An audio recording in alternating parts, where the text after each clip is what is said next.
கர்த்தரால் மீட்கப்பட்டவர்கள்தான் இவர்கள் என்று சொல்லுவார்கள். கர்த்தரால் மீட்கப்பட்டவர்கள் என்றும் சொல்வார்கள். நீ தேடிக் கொள்ளப்பட்டதென்றும் கைவிடப்படாத நகரம் என்றும் பெயர் பெறுவாய். ஏதோ ஒரு உன்னதமான ஒரு சாட்சி, உன்னதமான ஒரு அனுபவம் என்று சொல்லி நாம் பார்க்குறோம். அவளை என்ன மற்றவர்கள் சொல்லுவாங்க, மற்ற ஜனங்கள் அவளை பார்த்து என்ன சொல்கிறாங்க, ஆண்டுடைய பிள்ளைகளை பார்த்து என்ன சொல்லணும், இவர்களுடைய பரிசுத்த ஜனம் என்றும் இவர்கள் கர்த்தரால் மீட்கப்பட்டவர்கள், கர்த்தரால் தெரிந்து கொள்ளப்பட்டவர்கள், அவர்கள் இந்த தேசத்துக்கு சொந்தமானவர்கள் அல்ல, இவர்கள் இந்த உலகத்துக்கு சொந்தமானவர்கள் அல்ல, தேவனுடைய ராஜ்யத்துக்கு சொந்தமானவர்கள், அடு வருகைக்காக ஏக்கத்தோடு காத்து கொண்டிருக்கிறவர்கள் என்று மற்றவர்கள் சொல்ல வேண்டும். இவர்கள் கர்த்தரால் மீட்கப்பட்டவர்கள் என்றும் பரிசுத்த ஜனம் என்றும் சொல்வார்கள். நீ தேடி கொள்ளப்பட்டதென்றும் கைவிடப்படாத நகரம் என்றும் பெயர் பெறுவாய். ஏசாயா 62:12. எவ்வளோ ஒரு உன்னதமான ஒரு சாட்சி.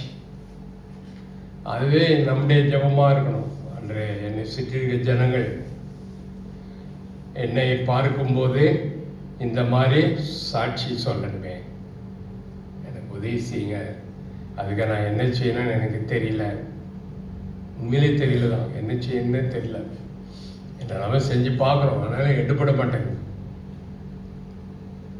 அதனால் நீங்கள் எனக்கு உதவி செய்யுங்க என்று அந்த ஏக்கத்தோடு ஒவ்வொரு நாளும் கேட்கணும்.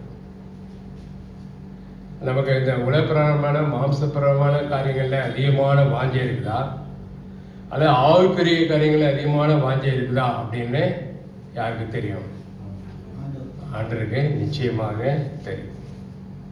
நம்முடைய ஜெபம் எதை பற்றி இருக்கிறது, நம்முடைய உள்ளத்தின் வாஞ்சை ஏக்கம் என்ன, அது உலகப்பிரமான மாம்சப்பிரமான இருக்குதா அல்லது ஆவிக்குரிய பிரமாக இருக்குதான்னு சொல்லி ஆண்டவருக்கு தெரியும்.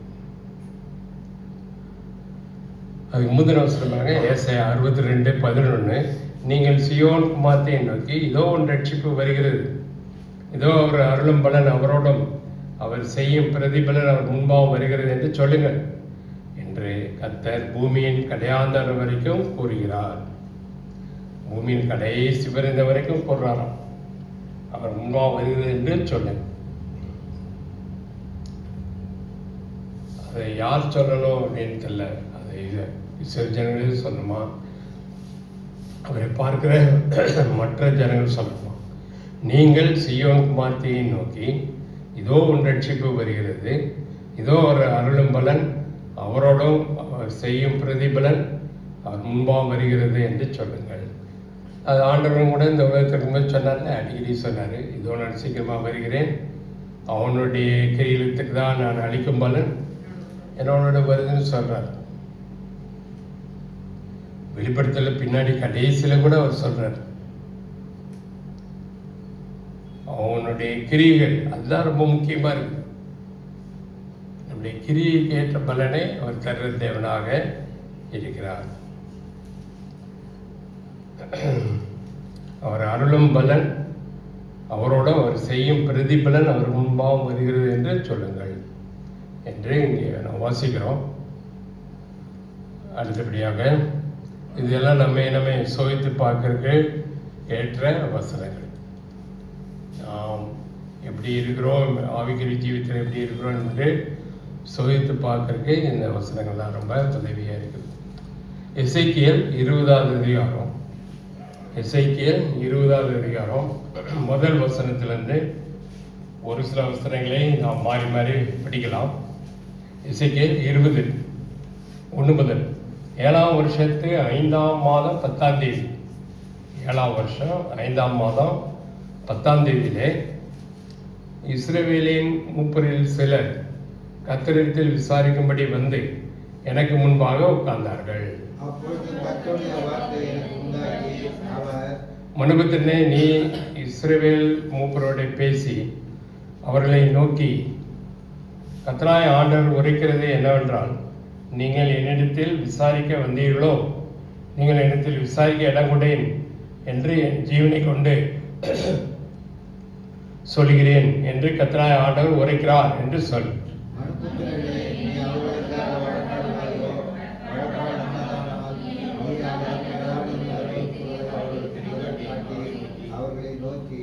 கர்த்தராகிய ஆண்டவர் உரைக்கிறது என்னவென்றால், நான் இஸ்ரவேலை தெரிந்து கொண்ட நாளிலே யாக்கோபு வம்சத்து ஜனங்களுக்கு நான் ஆணையிட்டு எகிப்து தேசத்தில் என்னை அவளுக்கு தெரியப்படுத்தி நான் உங்கள் தேவனாய கர்த்தர் என்று ஆணையிட்டேன்.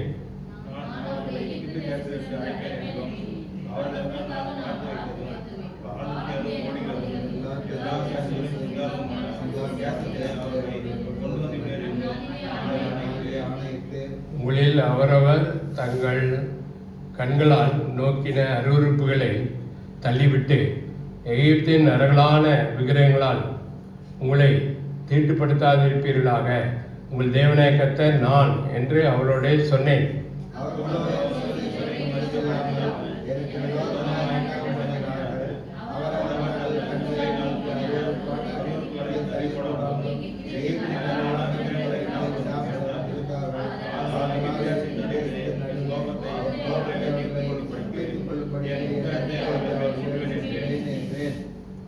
ஆகிய நான் என்னை இவர்களுக்கு வெளிப்படுத்தி இவர்களுக்கு முன்பாக என் நாமம் பரிசு குலைச்சலாகாதபடிக்கு இவர்களை எகிப்து தேசத்திலிருந்து புறப்பட பண்ணி என் நாமத்தை நிமித்த கிருபை செய்தேன்.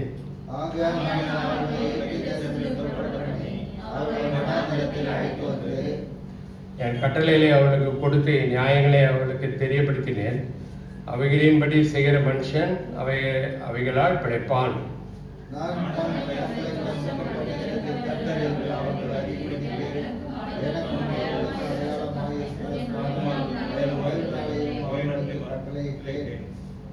ஆனாலும் இஸ்ரேல் வம்சத்தார் வனாந்தரத்தில் எனக்கு விரோதமாய் ரெண்டகம் பண்ணினார்கள். என் கட்டளையின்படியே மனுஷன் செய்தால் அவைகளால் பிழைப்பான். அவர்களோ அவையின்படி நடவாமல் என் நியாயங்களை வெறுத்து என் ஓய்வு நாட்களின் பரிசுத்தத்தை மிகவும் குலைத்து போட்டார்கள். ஆதலால் அவர்களை நிர்மூலமாக்கும்படி வனாந்தரத்திலே என் உக்கிரத்தை அவர்கள் மேல் ஊற்றுவேன் என்றேன்.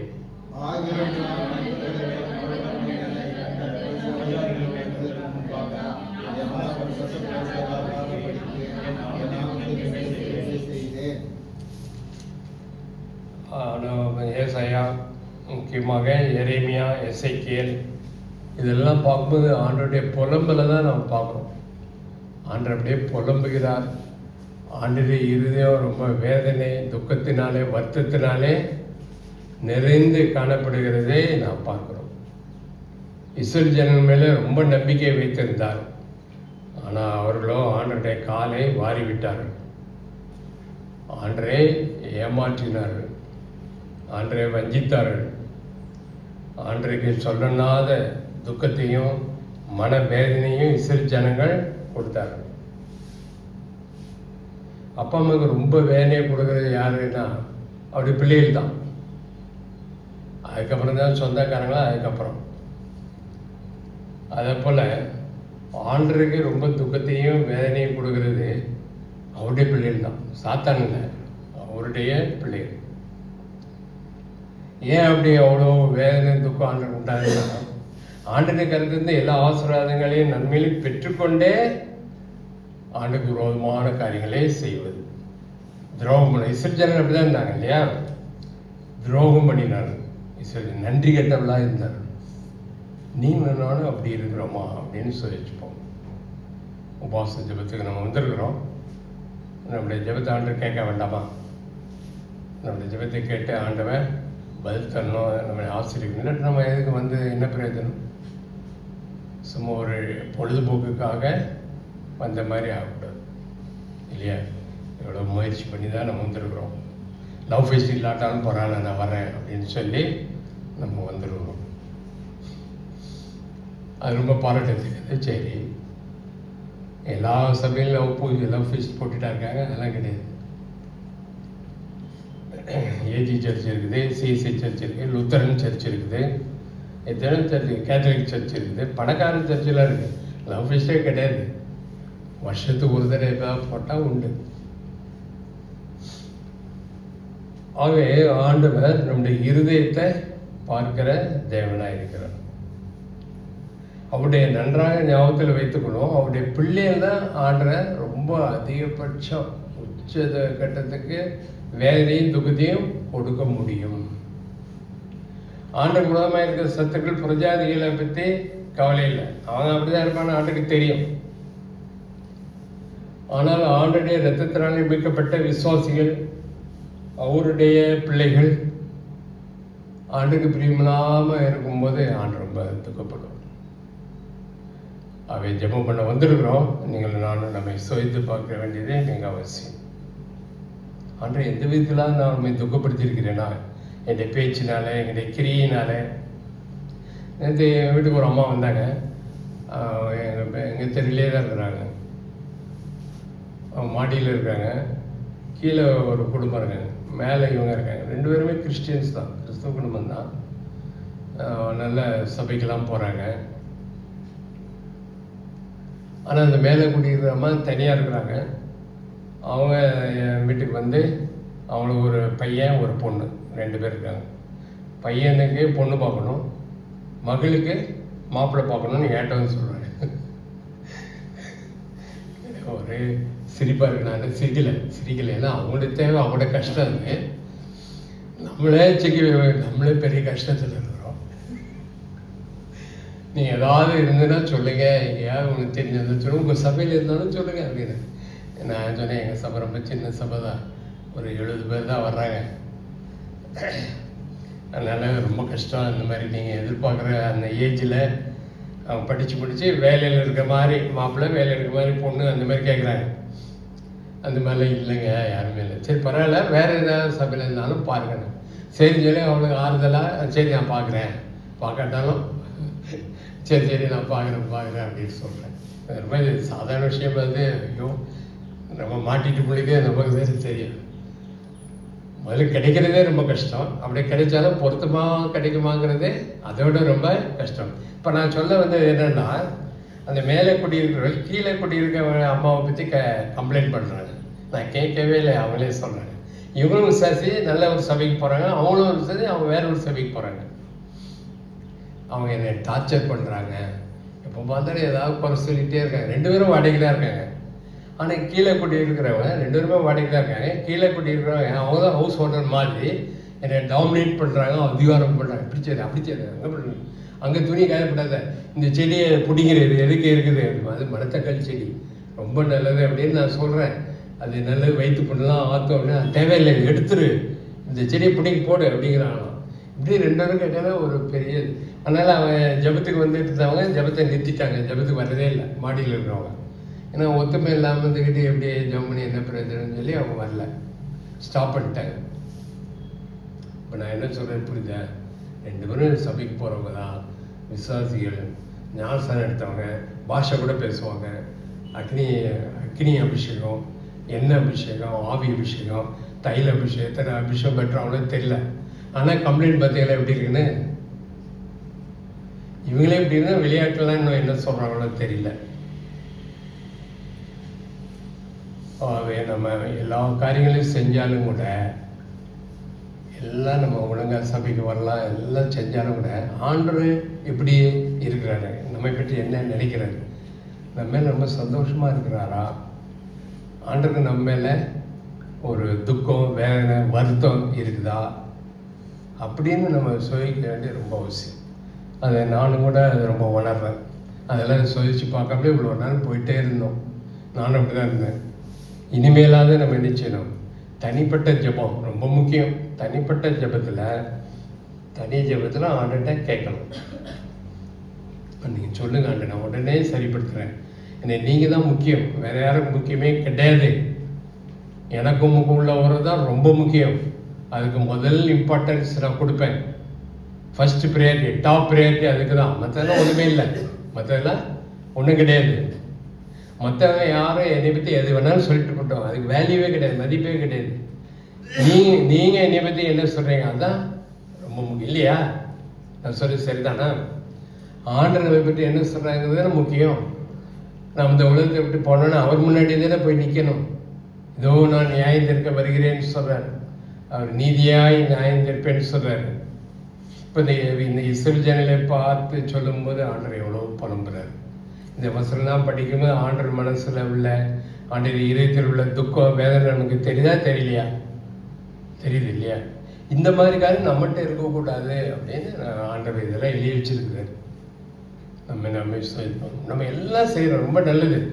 ஆண்டை பற்றி மற்றவர்கள் சொல்கிறோம், ஊழிய சிற சபைக்கு ஒழுங்காக வரோம், எல்லாமே செய்கிறோம், ஒரு குறையில் எல்லாம் பாராட்ட வேண்டிய விஷயங்கள் தான். இருந்தாலும் ஆண்டவர் சந்தோஷமாக இருக்கிறாரா, திருப்தியாக இருக்கிறாரா அப்படின்னு சொல்லி நாம் பார்க்க வேண்டியது ரொம்ப ரொம்ப அவசியம்.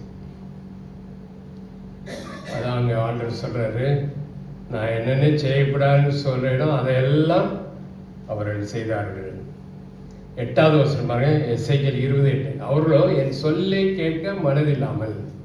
என்னது அவன் என் சொல்லை கேட்காம, இந்த அம்மா அல்லது அப்பா பிள்ளையை பார்த்தேன்னு சொன்னேன், என் பேச்சு ஒரு பேச்சுக்காவது கீழ்படுகிறியா? எத்தனையோ சொல்கிறேன், எல்லாத்துக்கும் கீழ்படியாட்டாலும் ஏதோ ஒரு காரியத்துக்காக நீ கீழ்படுறியா? நீ எல்லாம் ஒரு பிள்ளையா அப்படின்னு நம்ம கேட்குறோம். ஏதாவது ஒரு வார்த்தைக்கு கீழ்படுகிறாயா அப்படின்னு வேதனைப்படுறோம் இல்லையா? நம்ம வேதனைப்படப்பட அவன் சிரிக்கிறான், அவனுக்கு வேதனையே இல்லை. ஐயோ அப்பா அம்மா நம்மளை பார்த்து வேதனைப்படுறாங்கன்னு அவனுக்கு அந்த உணர்வே இல்லை. அப்படிதான் இஸ்ரவேல் ஜனங்கள் இருந்தாங்க. இப்போ நம்ம பார்த்து ஆண்டவர் அப்படின்னு சொல்லுவாரா? நம்ம சீரியஸான ஒரு கேள்வி, அது ரொம்ப முக்கியமானது.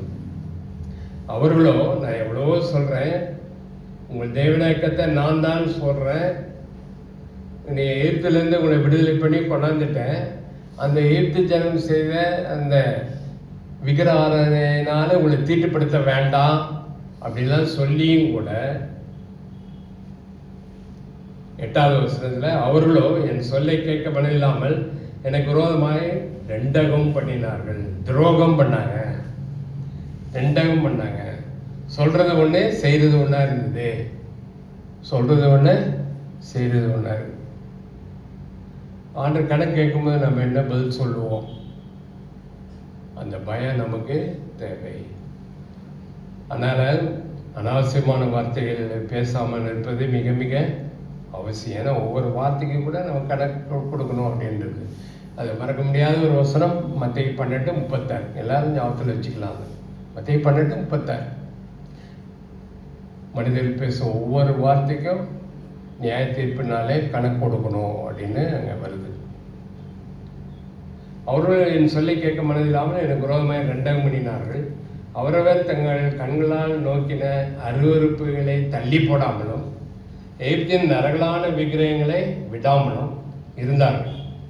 ஆனால் எகிப்து தேசத்தின் நடுவிலே என் கோபத்தை அவர்களை தீர்த்து கொள்ளும்படிக்கு என் உக்கரத்தை அவர்கள் மேலே ஊற்றுவேன் என்றேன்.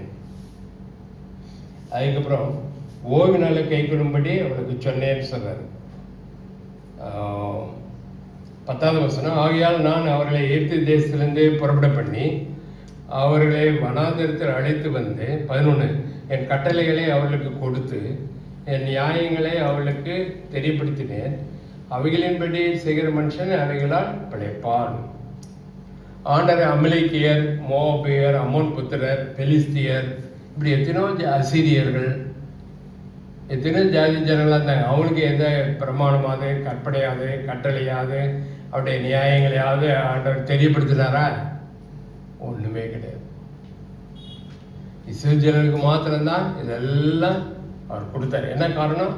அதுக்கெல்லாம் கீழ்ப்படித்து அவன் நடக்கணும், நான் அவர்களை ஆசீர்வதிக்கணும் அப்படின்னு ஆண்டருடைய இதயத்தின் ஏக்கம், இதயத்தின் வாஞ்சியாதான்.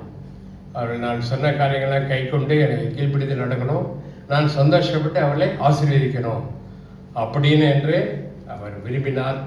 ஆனால் அந்த காரியம் நடக்காதபடி இஸ்ரவேல் ஜனங்கள் பார்த்துக்கிட்டாங்க. 12 நான் தங்களை பரிசுத்தம் பண்ணுகிறேன் என்று பண்ணுகிற கர்த்தர் என்று அவர்கள் அறியும்படிக்கு. அவர் யாராம்? நம்மை பரிசுத்தம் பண்ணுகிற கர்த்தர். அவருடைய இரத்தத்தினாலே, சிலுவிலே சிந்தின இரத்தத்தினாலே நம்மை பரிசுத்தப்படுத்துகிறார் இல்லையா? நான் தங்களை பரிசுத்தம் பண்ணுகிற கர்த்தர் என்று அவர்கள் அறியும்படிக்கு எனக்கு அவர்கள் அடையாளமாக இருப்பதற்கான என் ஓய்வு நாட்களையும் அவருக்கு கட்டளையிட்டேன். ஆனாலும் இஸ்ரவேல் வம்சத்தார் வனாந்தரத்தில் எனக்கு விரோதமாய் ரெண்டம் பண்ணினார். என் கட்டளையின்படியே மனுஷன் செய்தால் அவைகளால் பிழைப்பான். அவர்களோ அவைகளின்படி நடவாமல் என் நியாயங்களை வெறுத்து என் ஓய்வு நாட்களின் பரிசுத்தத்தை மிகவும் குலைத்துப்பட்டார். ஆண்டவர் ஓய்வு நாளை ஒரு பரிசுத்தமான நாளாக கருதினார். ஆனால் இஸ்ரேல் ஜனங்களும் அது ஒரு சாதாரண நாளாக எடுத்துக்கிட்டாங்க. எல்லா நாளையும் போல அது ஒரு நாளாக எடுத்துக்கிட்டாங்க. உலக ஜனங்கள் பார்க்குறோம்ல, ஞாயிற்றுக்கிழமை தான் எல்லா கேளிக்கைகளும் செய்வாங்க. இல்லை நல்லா சாப்பிட்ணும், அப்புறம் சினிமாவுக்கு போகணும், பீச்சுக்கு போகணும், டான்ஸ் பண்ணணும், தண்ணி போடணும், நிறையா. இப்படி ஞாயிற்றுக்கிழமை தான் ரொம்ப அவர்கள் மகிழ்ச்சியாக இருக்கணும், இந்த உலகத்தை என்ஜாய் பண்ணணும்னு நினைக்கிறாங்க. இந்த பிரஜாதிகளை போலவும் இந்த இஸ்ரேல் ஜனங்களும் கூட ஓய்வு நாளை ஆண்டரை எவ்வளவு பரிசுப்படுத்தினாரோ அதுக்கு நேர்மாறாக அவர்கள் நடந்தார்கள். ஆதலால் அவர்களை நிர்மூலமாக்கும்படி வனாந்தரத்தில் என் உக்கிரத்தை அவர் மேல் ஊற்றுவேன் என்றேன். என் கோபத்தெல்லாம் உக்கிரத்தெல்லாம் ஊற்றி அவளை நிர்மூலமாக்கிடுவேன், ஒன்றுலாம் வாஷ் அவுட் பண்ணிடுவேன் அப்படிங்கிறது. ஆனாலும் கூட 14 வசனத்தில் பார்க்குறோம், 14, ஆகிலும் நான் இவர்களை புறப்பட பண்ணினதை கண்ட பிரஜாதிகளுடைய கண்களுக்கு முன்பாக என் நாமம் பரிசுத்த குலைச்சலாக்காதபடிக்கு என் நாமத்தின் நிமித்தம் கிருபை செய்தேன். பிரஜாதியுடைய கண்கள் முன்பாக அவர்களை ஆண்டவர் தண்டிக்க விரும்பவில்லை. அதனால என் நாமத்தின் நிமித்தமாக அவளுக்கு கிருபை பாராட்டினேன், இறக்கப்பட்டேன் என்று ஆண்டவர் சொல்கிறார். ஆனாலும் கூட இஸ்ரேல் ஜனங்களுடைய இருதயம் எப்படி இருந்தது? அது விக்கிரகங்களை பின்பற்றி போனது என்று சொல்லி பார்க்கிறோம். அதே எசேக்கியேல் 14வது அதிகாரத்திலையும் ஆண்டவர் அதை சொல்கிறார். எசேக்கியேல் 14வது அதிகாரம், எசேக்கியேல் சாப்டர் 14 பாருங்க, 14 அதில் 3வது வசனம் படிக்கணும்.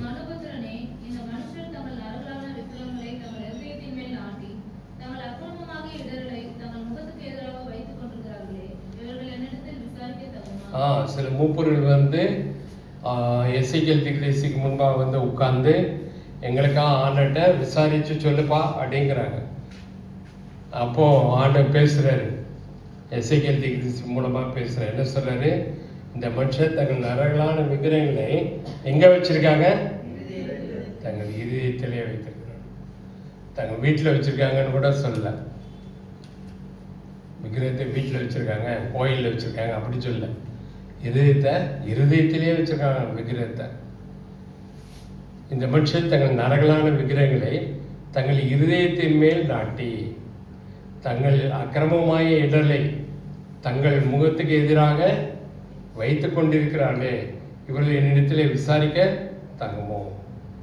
இவங்க நல்ல பிள்ளைகள் மாதிரி என்கிட்ட விசாரிக்க வந்திருக்காங்களா, விசாரிக்க வந்திருக்காங்களான்னு ரொம்ப கோபமான்னு சொல்கிறார்.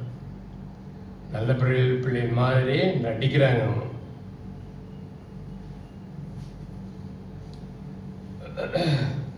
அதைத்தான் இங்கேயும் கூட பார்க்குறோம். எசேக்கியேல் 20லையும் என்ன சொல்கிறாரு? ஆனாலும் 15வது வசனம், ஆனாலும் அவருடைய இருதயம் அவருடைய நரகலான விக்கிரகங்களை பின்பற்றி அவர்கள் என் நியாயங்களை வெறுத்து என் கட்டளைகளின் நடவாமல் போய் என் ஓய்வு நாட்களை பரிசுத்த குலைச்சலாக்கினபடியால். ஆனாலுங்கிற வார்த்தை இங்கே ஏன் வருது? 15வது வசனத்தில் ஆனாலுங்கிற வார்த்தை ஏன் வருது?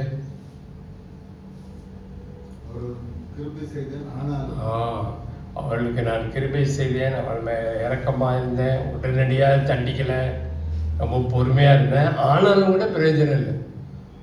ஆனாலும் அவர்கள் இருதயம் இன்னும் சரியா இல்லை. அவனுடைய இருதயம் விக்கிரகத்தை நாடி தான் போகுது. என் கட்டளையிலே பின்பற்றி நடக்க அவளுக்கு விருப்பம் இல்லை. என் ஓய்வு நாட்களை பரிசுத்தமாக ஆசிரிக்க அவளுக்கு விருப்பம் இல்லை. அதனால் நான் வாக்குத்தத்தம் பண்ணினேன், பாலுந்தேனுடைய தேசத்தில் அவளை கொண்டு போய் விடமாட்டேன் என்று சொல்கிறார். 22வது அதிகாரம் பாருங்க, எசேக்கியேல் பார்க்குறோம். எசேக்கியேல் 22வது அதிகாரம் 17வது வசனத்திலிருந்து நான் பார்த்தால், 17வது வசனத்திலிருந்து பார்த்தால் அந்த இஸ்ரேல் ஜனங்களுடைய சொசைட்டி, அந்த சமுதாயத்தில் ஒவ்வொரு கேட்டகரியாக ஆண்டவர் சொல்றார். ஒவ்வொரு கேட்டகரியிலாம் ஒவ்வொரு வகுப்பாக சொல்கிறார். சாதாரண மக்கள், ஆசாரியர்கள், திகதரிசிகள், பிரபுக்கள், ராஜா, ஒவ்வொரு ஒரு கேட்டகரி இல்லை. மனுப்புத்தனை 18வது வசனம், இஸ்ரவேல் வம்சத்தார் எனக்கு களிம்பாய் போனார்கள். அவர் எல்லாரும் குகையில் உள்ள பித்தளையையும் தகரமும் இரும்பும் ஈயவுமாய் இருக்கிறார்கள். அவர் வெள்ளியின் களிம்பாய் போனார்கள். களிம்பாய் போய்விட்டார், துரு பிடிச்ச மாதிரி. அந்த களிம்பை நீங்கள் சுத்திகரித்தால்தான் அந்த வெள்ளி பிரகாசமாக இருக்கும். இல்லைன்னா அது அசிங்கமான வெள்ளி மாதிரியே தெரியாது. அந்த களிம்பு எதை குறிக்கிறது? அவருடைய பாவத்தை குறிக்கிறது. பாவம், இஸ்ரவேல் ஜனங்களுடைய பாவத்தை குறிக்கிறது.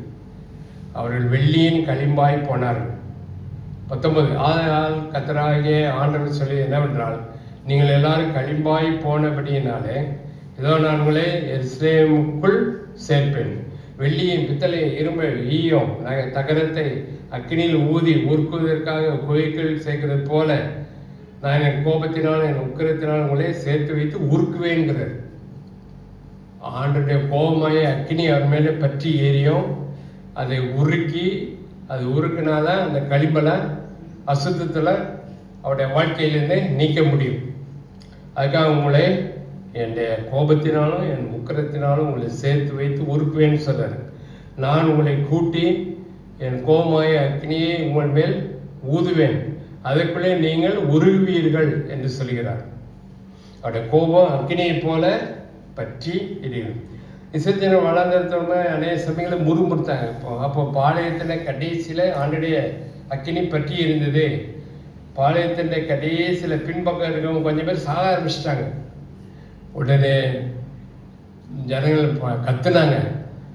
உடனே மோசே என்ன செஞ்சான், ஆரோன்கிட்ட உன் தூப கலசத்தில் கொஞ்சம் அக்கினியை போட்டு அங்கே பாளையத்துக்கு பின்னால் லாஸ்ட்டில் இருக்க மத்தியில் போய் அந்த தூர்ப வர்க்கத்தை காட்டு அப்படின்னு சொன்னாங்க. மோசே சொல்கிறார். அப்போ ஆண்டுடைய சமூகத்திலிருந்து அக்கினி புறப்பட்டு அந்த ஜனங்களை பட்சிக்க ஆரம்பித்தது. ஆரோன் போய் அந்த தூப வர்க்கத்தெல்லாம் காட்டவுடனே அது ஸ்டாப் ஆச்சு ஆண்டுடைய அக்கினி. அதுபோல் இங்கேயும் கூட ஆண்டவர் சொல்றாரு, என் கோபமாகிய உக்கரத்தினாலும் உங்களை சேர்த்து வைத்து உருக்குவேன்னு சொல்றாரு. நான் உங்களை கூட்டி என் கோபமாய அக்கினியை உங்கள் மேல் ஊதுவேன், அதற்குள்ளே நீங்கள் உருவீர்கள்.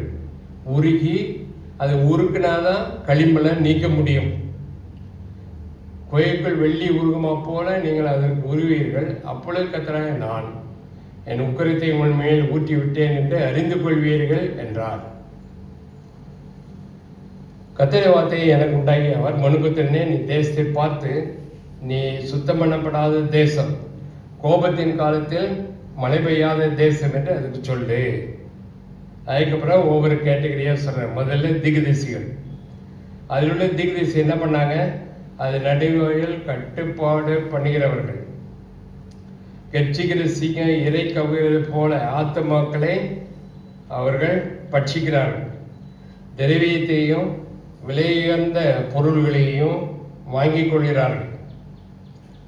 திரவியனா பணம் சொல்லலாம், ஐஸ்வர்யம், பணத்தையும் விலையுயர்ந்த பொருளையும் வாங்கி கொள்கிறார்கள். அதன் நடுவில் அநேகரை விதவைகள் ஆக்குகிறார்கள். அப்போ கொலையே பண்ணுறாங்க போல, கொலை பண்ணுறாங்க. யார்? திகதரிசிகள். திகதரிசி என்னென்ன செய்கிறான்னு சொல்லி நான் பார்க்கணும். கட்சிக்கிற சிங்கம் இறை கவுறது போல ஆத்துமாக்களை பட்சிக்கிறார்கள் என்றே ஆண்டவர் சொல்றார். அடுத்த கேட்டகரி பாருங்க. அடுத்த கேட்டகரி ஆசாரியர்கள். 26ஆம் வசனம். அதன் ஆசாரியர்கள் என் வேதத்துக்கு அநியாயம் செய்து, அந்த ஆசாரியர்கள் தான் வேதத்தை படித்து அதை மனப்பாடம் பண்ணி ஜனங்களுக்கு போதிக்கணும். ஆண்டவர் வேதத்தை ஜனங்களுக்கு போதித்து அதன்படி நடக்கிறதுக்கு அவர்களை வழி நடத்தணும், எச்சரிப்பை கொடுக்கணும். ஆனால் இங்கே ஆசிரியர்கள் என்ன செய்கிறாங்க?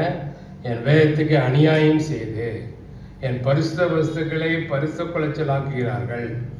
பரிசுமுள்ளதற்கும் பரிசுமில்லாதற்கும் வித்தியாசம் பண்ணாமலும், அஸ்தமுள்ளதற்கும் அஸ்தம் இல்லாததற்கும் உண்டான வேற்றுமை காண்பியாமலும் இருந்து என் ஓய்வு நாட்களுக்கு தங்கள் கண்களை மூடிக்கொள்கிறார்கள்.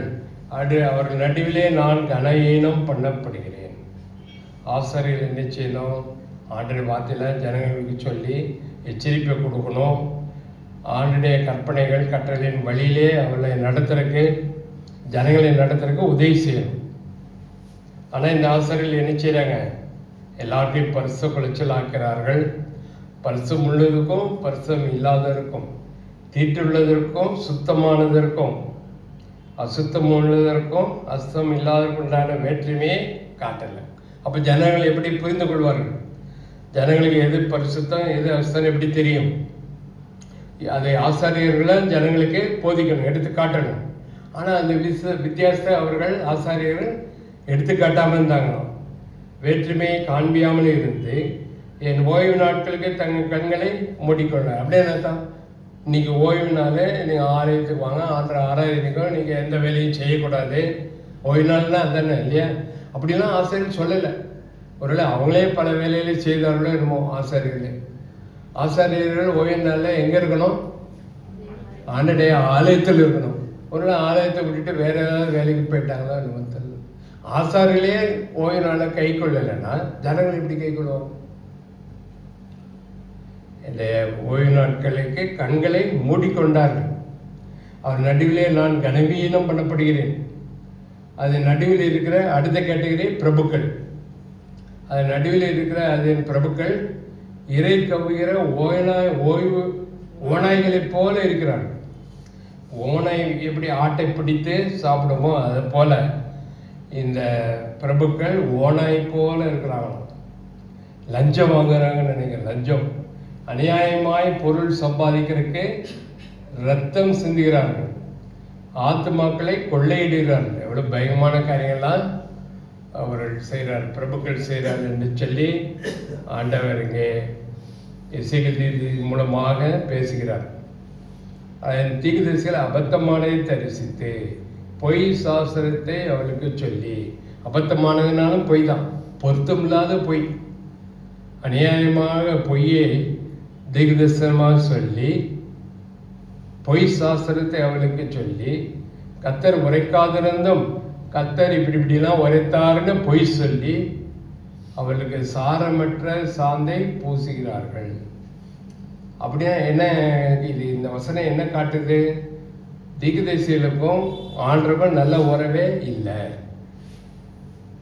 தீர்க்கதரிசிகள்கிட்ட ஆண்டவர் பேசணும், பேசி இதெல்லாம் போய் ஜனங்களுக்கு சொல்லுன்னு அவர் சொல்லணும் இல்லையா? அந்த மாதிரி ஆண்டவர் பேசவே இல்லை. ஏன்னா தீர்க்கதரிசியோட வாழ்க்கை ஆண்டருக்கு பிரியமான வாழ்க்கையாக இல்லை. தீர்க்கதரிசிகளே ஜனங்களை இறை கவ்வுகிற சிங்கம் போல இருக்கிறார். 25வது வசனத்தில் நான் பார்த்தோம், 25 தீர்க்கதரிசிகள் கர்ஜிக்கிற சிங்கம் இறை கவ்வுறது போல ஆத்மாக்களை பட்சிக்கிறார்கள்.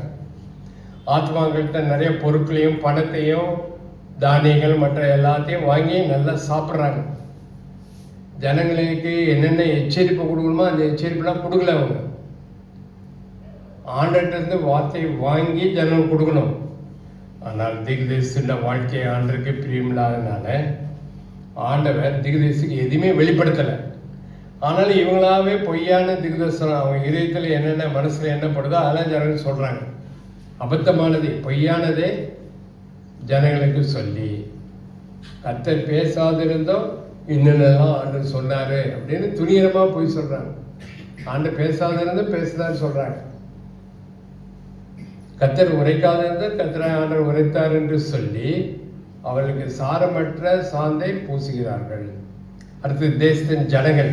அடுத்தது 29 தேசத்தின் ஜனங்கள் இடுக்கண் செய்து, இடுக்கண் என்ன? உபத்திரங்கள், பாடுகள், துன்பங்களை மற்றவர்களுக்கு கொடுத்து, கொள்ளை அடித்து, சிறுமையும் எளிமையுமானவனை ஒடுக்கி, அந்நியனை அநியாயமாய் துன்பப்படுத்துகிறார்.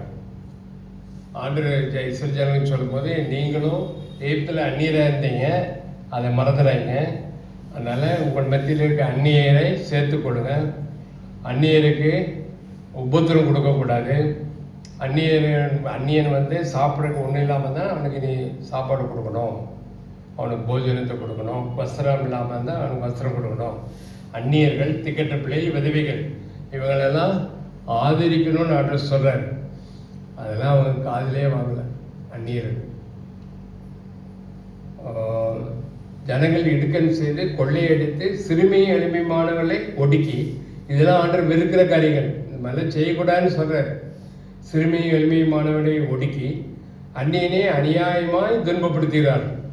அந்நியனே என்ன செய்கிறாங்க? அநியாயமாய் துன்பப்படுத்துகிறார்கள். நான் தேசத்தை அழிக்காதபடிக்கு திறப்பிலே நிற்கவும் சுவரை அடைக்கத்தக்கதான் ஒரு மனுஷனை தேடினேன், ஒருவனையும் காணேன். இது அடிக்கடியாக எல்லா சபைகளையும் உபாச ஜபத்தில் சொல்லுவாங்க. நம்ம தேசத்துக்காக நம்ம ஜெபிக்கணும், திறப்பின் வாயிலிருந்து நின்று ஜெபம் பண்ணணும். திறப்பின் வாயில் ஜெபம் அப்படின்னே கூட நடத்துகிறாங்க. ஜெபத்துக்கு பேர் திறப்பின் வாசல் ஜெபம். இந்த திறப்பின் வாயில நிற்கும்படி ஒரு மனுஷனை தேட, நிறைய பேரை தேடல் ஆண்டவர். ஒருத்தனாவது இருப்பானான்னு பார்த்தா ஒருத்த கூட இல்லை. அதுமாரி ஆண்டவர் ஒரு இடத்த அழிக்காதபடி ஒருத்தன் ஆண்டவர்கிட்ட கெஞ்சி ஜெபம் பண்ணான். அது யாரு? அவன் ஆபிரகாம். ஆண்டவர் சோதம் குமரை அழிக்கைக்கு முன்னாடி ஆண்டவர்கிட்ட அவன் பரிந்து பேசலாம். அந்த ஒரு நகரத்தில் 50 நீதிமான்கள் தான் அந்த நகரத்தை அழிப்பீரா அப்படின்னு கேட்குறான். அப்புறம் அப்படியே குறைச்சிக்கிட்டே வந்து 10 நீதிமான்கள் இருந்தால் அழிப்பீரா, 10 நீதிமான் இருந்தால் கூட நான் அழிக்க மாட்டேன் அப்படின்னு சொன்னார். அதேமாரி ஆண்டவர் லோத்தின் குடும்பத்தை வெளியே கொண்டு வர்ற வரைக்கும் சோதகுமாரை அழிக்கலை. லோத்தின் குடும்பத்தில் எத்தனை பேர் இருந்தாங்க? 4 பேர் தான், 10 பேர் கூட இல்லை. லோத்தின் மனைவி, அவனுடைய 2 மகள்கள் குமார்த்திகள், 4 பேர் தான். வர்ற வழியில் ஒரு ஆள் அவுட்டு. ஆமாம், அந்த ஒரு மனிதன் ஆபிரகாமுடைய ஜெபத்தை கேட்டு ஆண்டவர் சோதம் கும்பராவை அழிக்காமல் இருந்தார். லோத்து குடும்பம் வெளியே வந்த பிறகுதான் அதை அழித்தான்னு சொல்லி பார்க்கணும். அதுமாதிரி இங்கே கூட என்ன செய்யற, ஒரு மனுஷனாக தேடினேங்கிறார். நான் தேசத்தை அழிக்காதபடிக்கு திறப்பிலே நிற்கவும் சுவரை அடைக்கவும் தக்கதாக ஒரு மனுஷனை தேடினேன், ஒருவனையும் காணேன். நெதர்லாண்ட்ஸ் இருக்குல்ல, ஹாலண்டு, பழைய பேர் ஹாலண்டு, புது பேர் வந்து நெதர்லாண்ட்ஸ், டென்மார்க்குக்கு பக்கத்தில் இருக்குது. அந்த நெதர்லாண்ட்ஸ் வந்து கடல் மட்டத்தை விட தாழ்வாக இருக்கிற ஒரு நாடு. அது ஆம்ஸ்டர்டாம்ங்கிற பெரிய பட்டணம்லாம் இருக்குது. அந்த தாழ்வான இடமா இருக்கிறதுனால கடற்கரையோரமாக சுவரை கட்டியிருப்பாங்களாம். இப்பவும் அப்படி இருக்குதா என்னன்னு தெரியல. அந்த சுவரை கட்டி கடல் தண்ணி உள்ளே வந்துடாதபடி, நகரத்துக்குள்ளே வராதபடி கட்டினார்கள். அதில் ஒரு இடத்துல மட்டும் ஒரு சின்ன துவாரம் இருந்தது, ஓட்டை விழுந்துருச்சு. அந்த சுவரில் ஓட்டை விழுந்துச்சு. ஒரு சின்ன பையன் அந்த வழியாக போயிட்டு அதை பார்த்தான். அந்த பையன் ஒரு கையை வச்சு அதை அடைத்து கொண்டான், உள்ளே தண்ணி வராதபடி.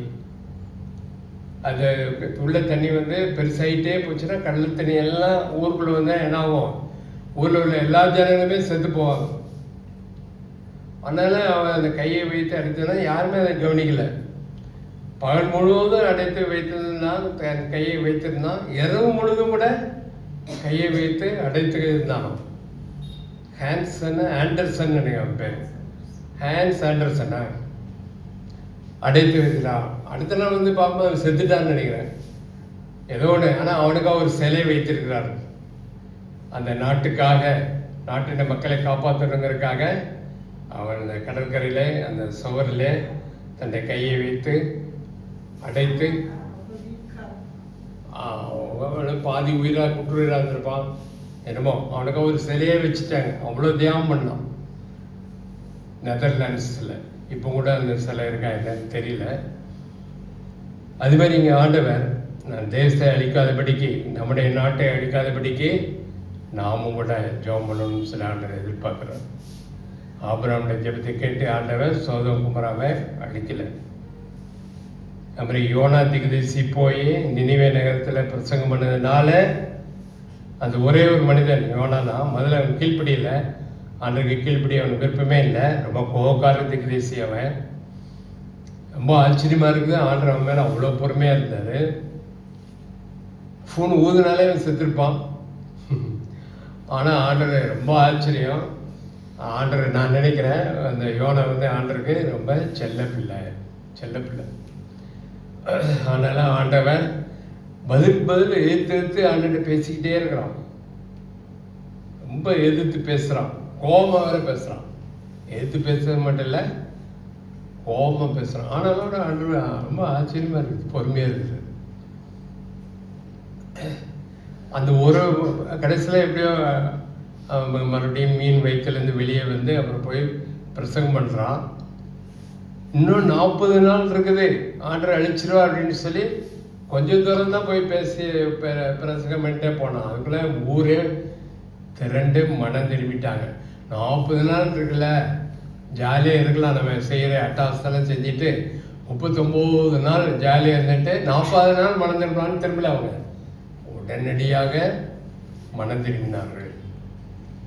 யாருனால? ஒரே ஒரு மனிதன், யோனா. இப்போ நம்ம ஒருத்தராக இருக்கோம், எவ்வளோ பேர் இருக்கிறோம்ல. அப்போ நாமும் கூட உடைந்த உள்ளத்தோடு உள்ளத்தை ஊற்றி தேசத்துக்காக, இந்த பாண்டிச்சேரிக்காக ஜெபம் பண்ணால் ஆண்டவர் கேட்பாரா? கேட்க மாட்டாரா? கண்டிப்பாக கேட்பாரு. ஒரே ஒரு நிபந்தனை, நாம் அவருக்கு துக்கத்தை உண்டு பண்ணுவலாம் இருக்கக்கூடாது.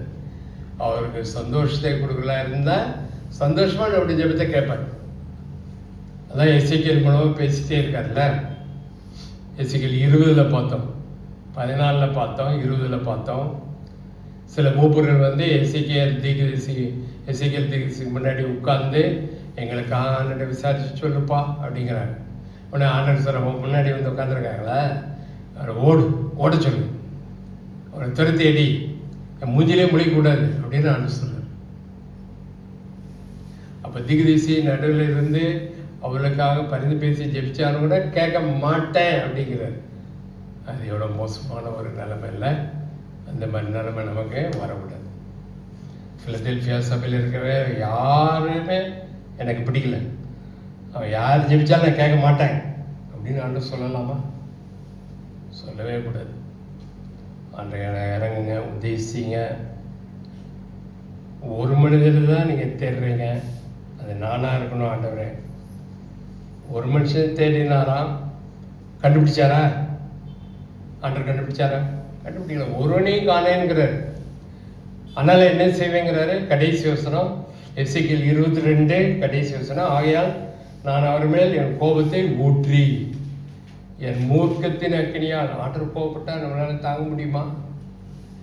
ஆண்டவர் கோபப்பட்டால் தாங்க முடியுமா? நான் ஜெபம் பண்ணும்போது எத்தனையோ தடவை நான் ஆண்டர்கிட்ட சொல்லிடுறேன், ஆண்டரே நீங்கள் என் மேலே கோவப்பட்டீங்கன்னா என்னால் தாங்கவே முடியாது. ஆண்டவர் யானை மாதிரி, நம்ம ஒரு எறும்பு மாதிரி, எறும்பு சுண்டெலி கூட இல்லை, ஒரு எறும்பு மாதிரி, கொசு மாதிரி இருக்கும். ஆண்டவர் யானை மாதிரி இருக்கு. யானை மீச்சா தாங்க முடியுமா? கண்ணூட்டி மீச்சாலே கால் வலிக்குது, மாடு மீச்சுன்னா எலும்பு உடைஞ்சிரும், யானை மீச்சுன்னா கதையே போயிடும், கதை முடிஞ்சிடும். யானை வந்து நம்மளை மிதிச்சா அவ்வளோதான். ஆகவே அவ்வளவு பலவீனமான இருக்கிறோம். ஆண்டவர் கோவப்பட்டால் நம்மளால் தாங்க முடியுமா?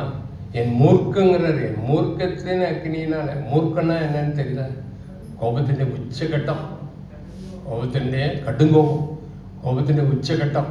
அந்த கோபத்தை நம்ம மேலே ஊற்றுனான்னா தாங்க முடியுமா? நம்ம வெயில் வந்து 37 டிகிரி டெம்பரேச்சர் போனாலே தாங்க முடியல, கஷ்டமாக இருக்குது. செல்ஃபோனில் பார்த்தா 37 டிகிரின்னு காட்டுது, 37 டிகிரியே தாங்க முடியல. வட இந்தியாவில் 40, 42, 45 போகுது. பாவம், அவங்க எப்படி தான் இருக்காங்கன்னே தெரியல. 50 வரைக்கும் கூட போகும், 50 டிகிரி செல்சியஸ். எப்படி அவங்க இருக்கிறாங்கன்னு தெரியல. இஸ்ரேலுக்கு அந்த ஹீட் வேவ்னால சில பேர் செத்தையை கூட போவாங்க. வட இந்தியாவில் சர்வசாதாரணம் நடக்கும். மத்திய பிரதேசம், ராஜஸ்தான், யூபி அந்த மாதிரி மாநிலத்திலலாம் அப்படி நடக்கும். அனல் காற்று அடிக்கும், ஹீட் வேவ். ஆகையால் நான் அவர்கள் மேலே என் கோபத்தை ஊற்றி என் மூர்க்கத்தின் அக்கினியால் அவர்களை நிர்மூலமாக்கி அவருடைய வழியின் பலனை அவர்கள் தலையின் மேல் சுமரப்படுவேன் என்று கர்த்தர் ஆண்டவர் உரைக்கிறார் என்றார். அவருடைய கிரியைகளுக்கான பலன் நான் அளிப்பேன், அவருடைய வழியின் பலனை அவருடைய தலையின் மேலே சுமரப்படுவேன் என்று கர்த்தர் ஆண்டவர் உரைக்கிறார். அதுதான் நம்ம உதவி செய்வாராக. நம்ம எழுந்து நின்று ஒரு பாடலை பாடலாம். 563வது பாடல். நம்ம முழுதும் ஆண்டவருக்கு ஒப்பு கொடுப்போம். அன்று என் ஜெபம் பிரிவாக